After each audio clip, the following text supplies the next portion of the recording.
Welcome to Sports Talk in the Burgh. I am your host for this evening, Sam Dutch, and I am joined by Austin Bechtold, the mayor of Baldwin, Tyler Gallo, expert of Taekwondo in his free time, and Owen Krebs, liver. Let's start out by talking football. The Steelers beat the Browns 38-7. What are your main takeaways from this game? Austin, we'll start it off with you. Well, thank you, Sam. My first takeaway is that for all the people that said the Steelers played nobody the first couple weeks, which was true, and that they're going to really struggle against a tough opponent. I don't know if you really call the Browns that tough of an opponent, but they really showed those doubters wrong. 38-7, complete domination, being up early on the Browns, jumping out early just right away. Browns are still nobody. A couple things that really pointed out were really stood out to me for the Steelers. The offensive line is a lot better than we thought. Kevin Dodson playing in for the injured David DeCastro has been great. Chuks Okorafor in at right tackle has been also phenomenal. This offensive line has been a lot better than I thought. The defense, we saw Minkah Fitzpatrick with a pick six. Dude, I mean, I think they're phenomenal. You can say all you want about it, but the bottom line is they won 38-7. That's really the biggest takeaway from this game is they went out there, they dominated, they scored early and often, they took control of the game from the get-go. And, yeah, I mean, you can say that it was the Browns, and you can say, oh, they're not as great as you would, but they were a team that was above 500 going into this game. I mean, the main takeaways are what we've known all season. Ben's back, and the defense is great. The Devin Bush injury, which we'll get into later, does hurt, but I think the Steelers are going to remain undefeated going into next week and be the only undefeated team left with the Seahawks. I just think this team's on fire right now, and they're going to continue that streak. Yeah, I agree. And I really do think that this team really is just building up the potential that it has, with Claypool really stepping up. Saw no Deontay Johnson. Like I mentioned earlier, no David DeCastro. These are key contributors on the offensive side of the ball. And to not have them and still be able to put up 38 on the Browns, which another thing that really kind of surprised me. The Browns were really the top rushing offense in the NFL outside of Tennessee.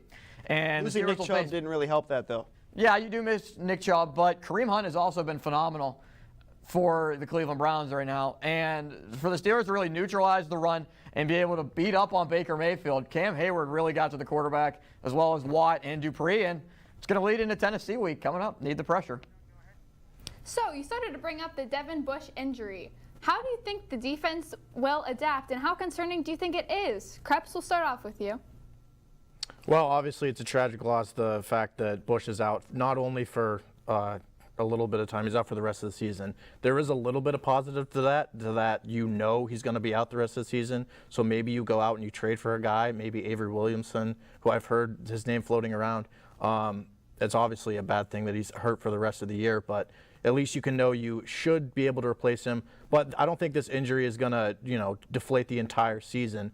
Bush was obviously great in his first year, and I just think this defense is strong enough. I think it's going to be a big deal because you miss Bush, just really the only side of the sideline linebacker that the Steelers have had since Ryan Shazier. It was a point of emphasis to replace Shazier for multiple years, and Bush is the one that stepped in. He's also the defensive signal caller, which Tomlin mentioned in his press conference is not going to be that big of a deal because he only took over that role this season. So only 5 games in, he had the green dot. So signal caller roles could go to a guy like Minkah or TJ Watt, and it's going to be a big difference, but someone's going to step up. Robert Spillane played great in his action in only about a half against Cleveland, but he played pretty well.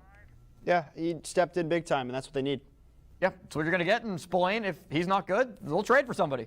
Transitioning to this week's opponent, the Tennessee Titans, Derrick Henry has been unstoppable this season. How do the Steelers stop him? Tyler, what do you think? Well, other than putting an actual brick wall out there to stop him, I think you got to just double cover him or just get guys on him, get your best guy on him, put a guy out there that'll slow him down or just try to neutralize him.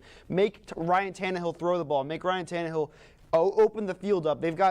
Tennessee's got some great receivers in Adam Humphries, A.J. Brown, and all these guys. Ferkser, they've been using a lot more. So I think it's a guy that you've got to take out of the game, and there's ways you can do that. Well, here's the thing they're going to have to do with Derrick Henry. They're not going to be able to stop him, but what they're going to have to do is limit his production. In 5 games, he's had a total of 588 rushing yards, bunch of touchdowns, 6 to be exact, 6'3", 250.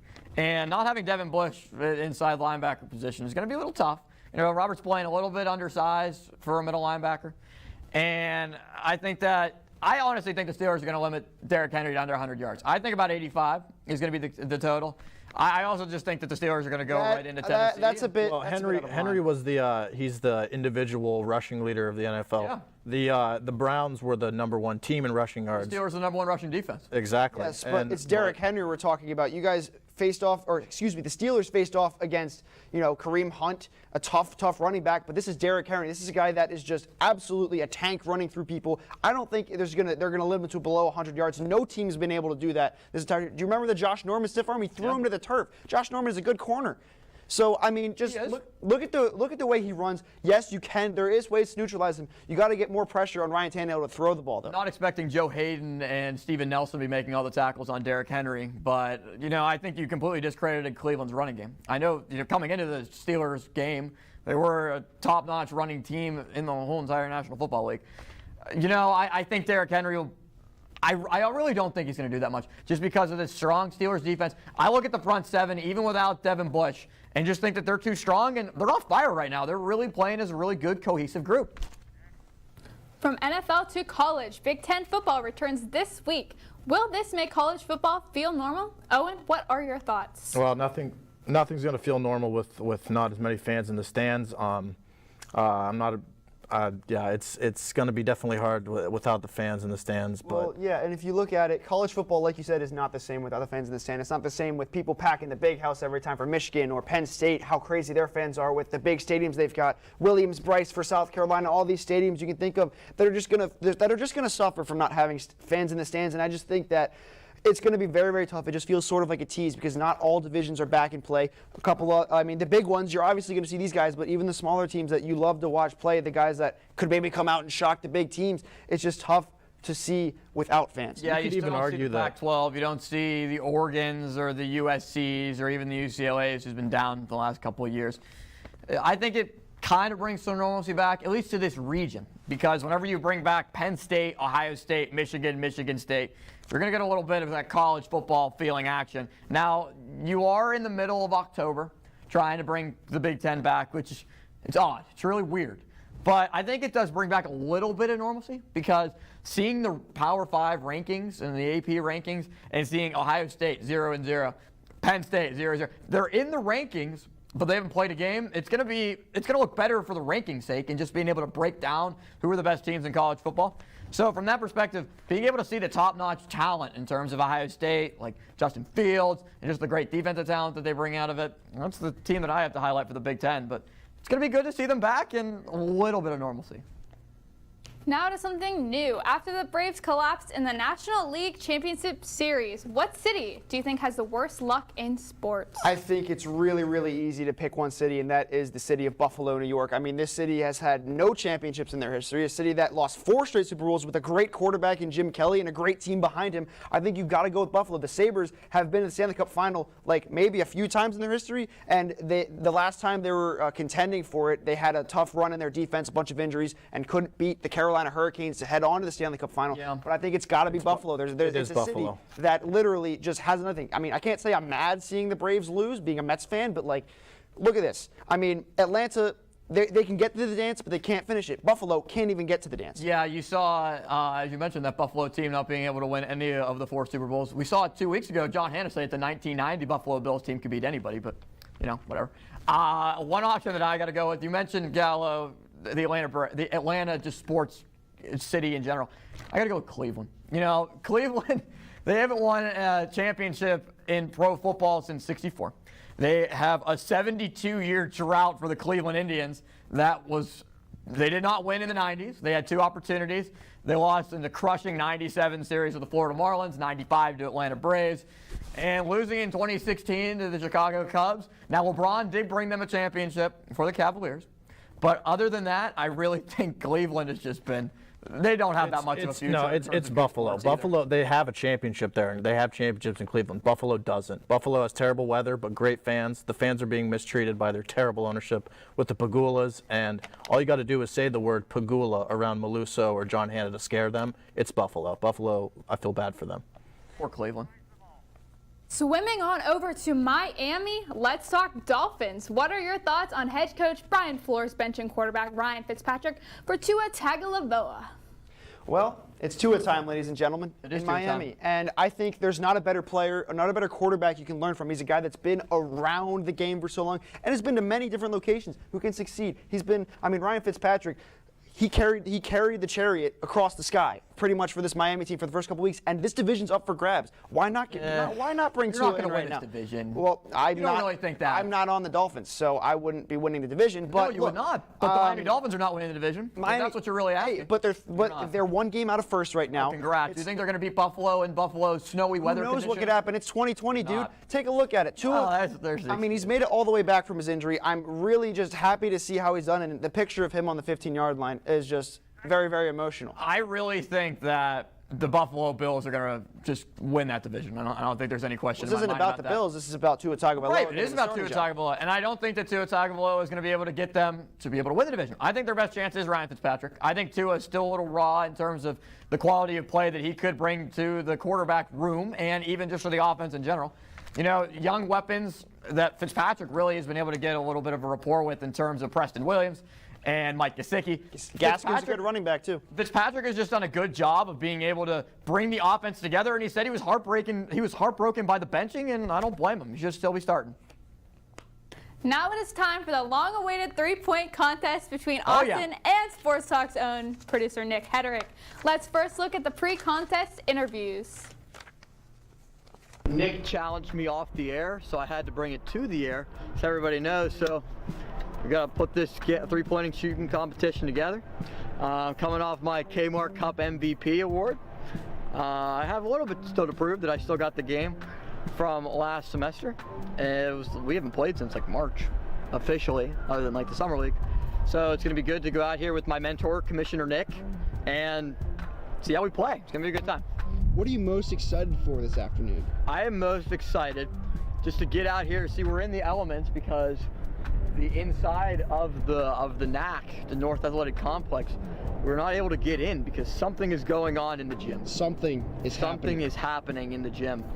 So we are out here in the rain-soaked court, in the rain-soaked backboard. So we will be out here, we will be playing, and we are ready to go. Listen, I'm not a man that talks. I'm a man that, uses my actions for my arguments. So I think he bit off more than he can chew. I also haven't shot a basketball in a calendar month. It's also raining and I don't do well in the wet. You should see my golf game.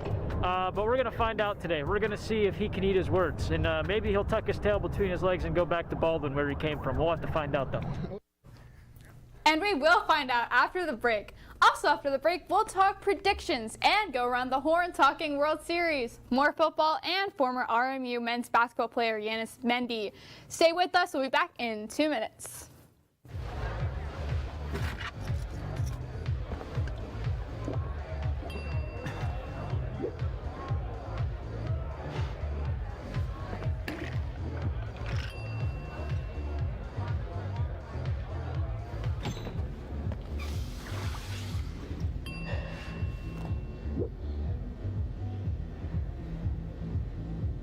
If you need to do something to feel okay to drive, you're not okay to drive. Don't drive buzzed. Maybe you can make retirement happen. After all, you made her college years happen.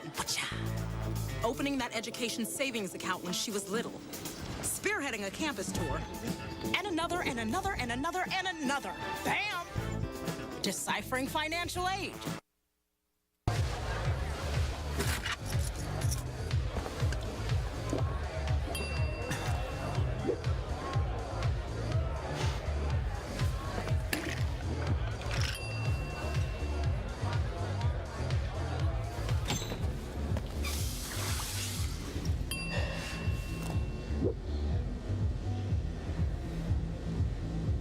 If you need to do something to feel okay to drive, you're not okay to drive.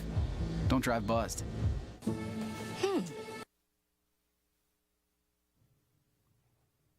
Welcome back to Sports Talk in the Burgh. It's time for predictions. Starting things off with the World Series, tonight is Game 2 between the Dodgers and Rays. Seeing as the Dodgers took Game 1, how do you see the rest of the series playing out? And who wins it all? Tyler, what do you think?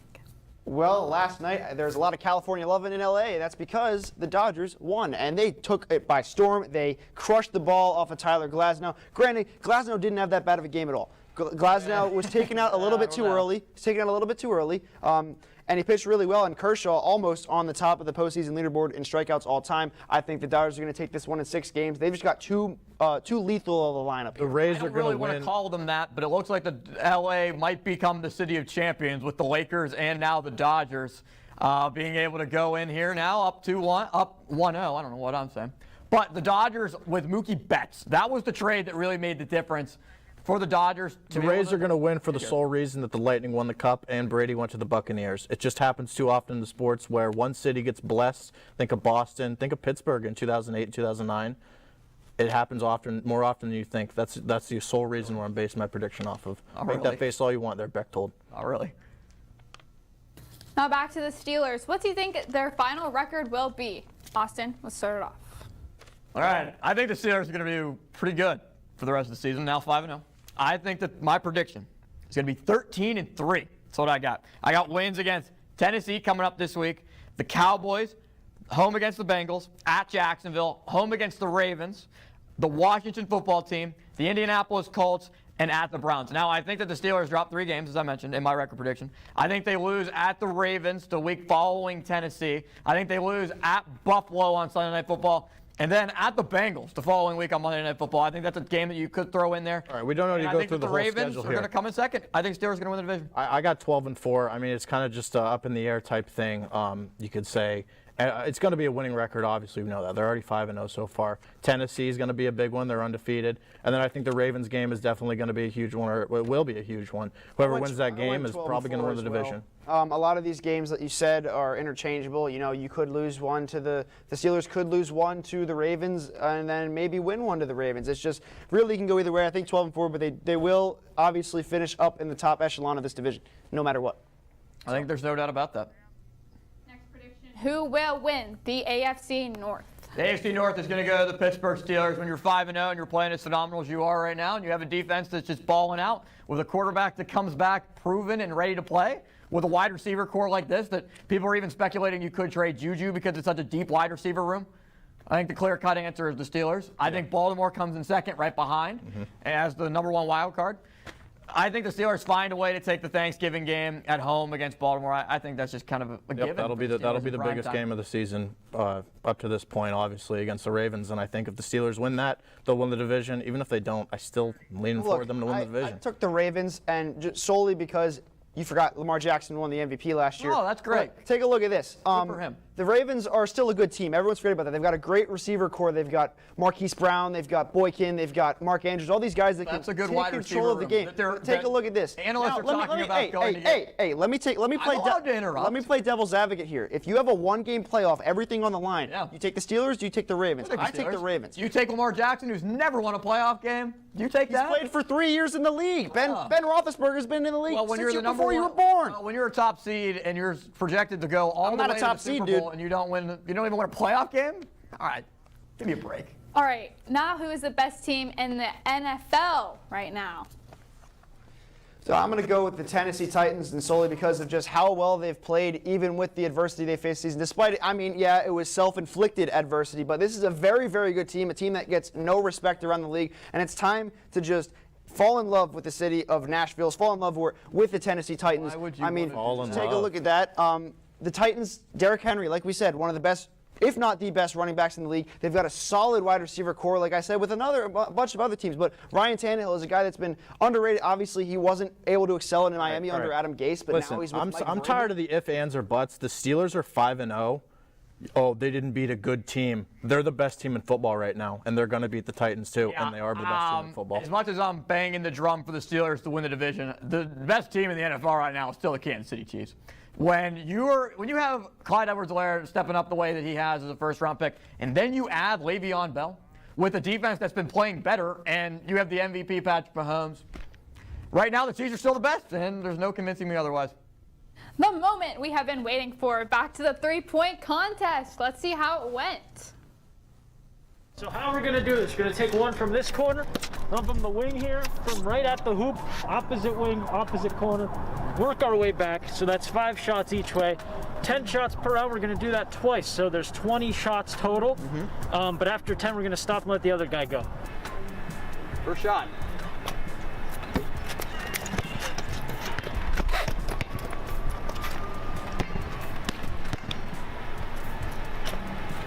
Oh, we got one.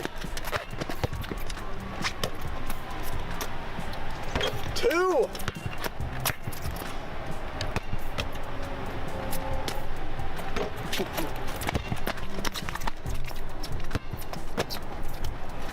That's off.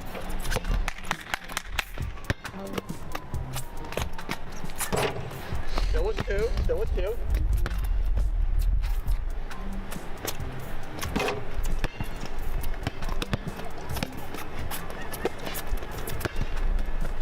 He missed my target on purpose. That was to throw off my rhythm.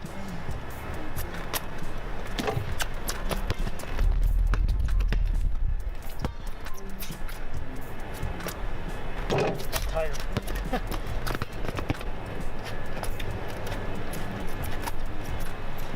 I didn't realize how out of shape I was until I got after that like 3rd shot.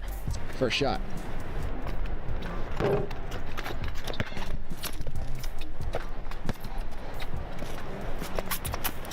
Oh boy. Yikes. It's a tough one today. Well, I can't make that. That's not a good sign. Okay. One. No rotation, but that's okay. We'll work with it. That's dangerous.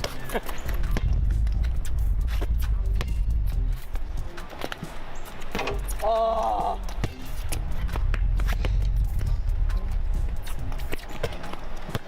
Nice crisp fall afternoon. Oh my God. Oh my gosh.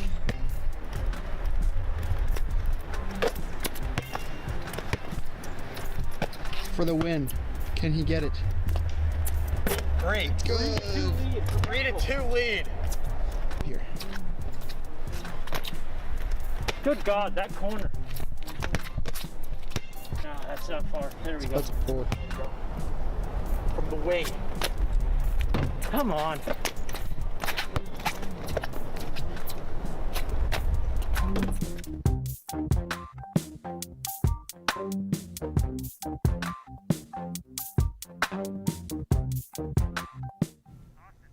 Can't lie, I was starting to sweat it a little bit when Nick made 2 of his first 3 shots. I want to thank Nick DERRICK for challenging, or actually first challenging me and then me challenging him live on the air to play that 3-point competition. Really good to play up against the commissioner as the MVP, and it was a good time. Nick, thanks.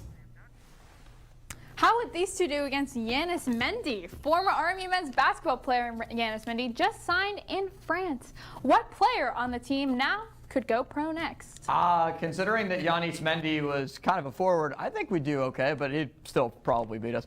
I think that the next would probably be AJ Brahma. He's also a college basketball player, and you're He's a college basketball student, player. But Thanks for yeah, pointing out the I obvious, agree with Gallo. Brahma though. I agree with Brahma Yeah, though. AJ Brahma. He has the ability to take over and take control of the game. We saw that last year. We've seen that pretty much all season long from him, and he's only going to take off from here. I mean, Charles Bain is the other one, and John Williams are the other 2 seniors. It's up to them, though. That comes down to what they want to do with their lives. If they want to continue playing basketball, then absolutely, they're talented basketball players, but it's up to them in the first place. When AJ Brahma transferred over to play for the Colonials, you could just see instantly when he went out there on the court. He was originally coming off the bench, and the flair and fire that just came onto the court when he stepped on it was just, he was a difference maker. And his rebounding ability and just flat out scoring ability, a nice pick and roll player with Dante Tracy, really makes Brahma a good future player to be able to, I think, play probably overseas. And just his athleticism really stands out off the charts. Yeah, AJ Brahma, like we said, takes control of the game, has that flair, has that Showtime dunk ability. He was really fueled by the crowd last year, and he's a guy that I think would love to continue his basketball career, as much other people would. Wouldn't be surprised if Josh Williams, who graduated last year, is someone that could go overseas, but right now, who knows? After the break, we'll finish up with everyone's final takes. See you real soon. Hey, Dad. I need your help asking Jessica to prom. Of course. Love is like the ocean. You have to tread the Oh, waters. Dad, that's not the kind of help I needed. Hey, Jessica. Will you go to prom with me? Yes. You don't have to be perfect to be a perfect parent. Thousands of teens in foster care can't wait to share their first with you. Let me tell you about the toughest guy on earth. He has the crazy strength to lift the man that raised him up without even flinching. This guy, no, this warrior, will always be by his father's side, even if his dad will hardly remember. If this guy isn't the toughest guy on the planet, then I don't know who is. Caregiving is tougher than tough. Find the care guides you need at aarp.org/caregiving. What do you think you're doing, Kevin? Was just gonna drive home. There are several warning signs present that you shouldn't be driving. Like hearing voices? Like your text-to-emoji ratio? Oh man, the selfies. Selfie, nailed it. We all have warning signs that let us know that we're probably not okay to drive. Mine is pretending to be your subconscious. Craig, come on man, let's split a ride home. Hey, Bobo, do trees tell each other stories? I'm sorry. I'm afraid I don't know that. Hey, why don't we go find out? Listen. Can birds draw pictures? I don't have an answer for that. Dad, do stars visit their friends? Look!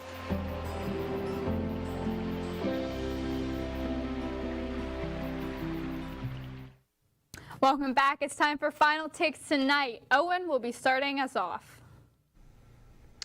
The Penguins signed Cody Ceci this week, and it shows just how little general manager Jim Rutherford has learned.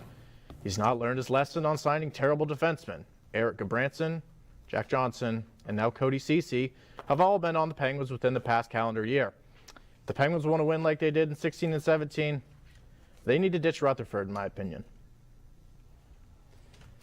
The hockey world was put into shock Monday morning when legendary NBC announcer Mike "Doc" Emmerich announced his retirement from calling hockey. Not only was he legendary behind the mic, calling nearly every Stanley Cup final in my lifetime, but he was a great person too. He used to announce for the Devils, my favorite team.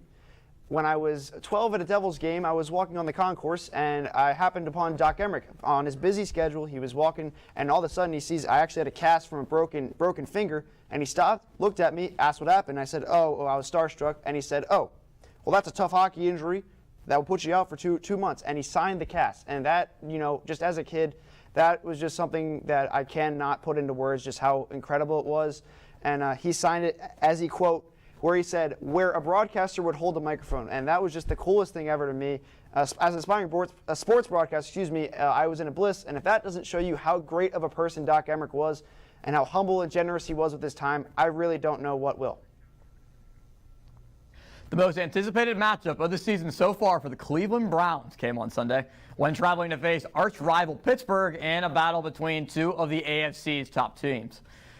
At least that was the thought going into game day. The Browns walked out of Heinz Field on Sunday after a disastrous 38-7 smackdown at the hands of the Steelers to move to 4-2 on the season. Running back Kareem Hunt proclaimed before the game, quote, "This one's for Miles. This one's for Cleveland." Well, that certainly lived up to the hype. The Browns' only wins this season have come against a bad Cowboys team, the Colts at home, the Bengals, and a Washington team that doesn't even have an official name, while getting destroyed by Baltimore and Pittsburgh en route to getting outscored 76-13 by the true leaders of the North. Kevin Stefanski does deserve some credit for making the Browns honestly a little relevant again, but they won't get anywhere in the future if they don't move on from the past, and that includes the fans, where on Sunday a Browns fan stood in Heinz Field with a Garrett jersey and a Steelers helmet in hand. That's one way to draw more negative attention to your organization and yourself. The team needs to set an example for what they want to become in the future, and Baker Mayfield has just not done that. The ego and countless problems Cleveland has faced means the Browns remain the Browns, still not being able to get over the hump versus the Steelers. And even though their remaining schedule is easy, predicting their future might already be written as well. I don't know what you guys think, but that whole this is for Miles, this is for Cleveland thing didn't really live up for the Browns. Right, and how do you feel about Doc Emmerich retiring? I think it's really sad. Doc announcing the 2016, I don't think it's 2017 Stanley unexpected, Cups though. for He the was Penguins was awesome. He was getting older, though, so. Yeah, he was getting older. But for Sam Dutch, Tyler Gallo, and Owen Krebs, I'm Austin Bechtel. Thank you for watching Sports Talk in the Burgh. We will see you here in 2 weeks.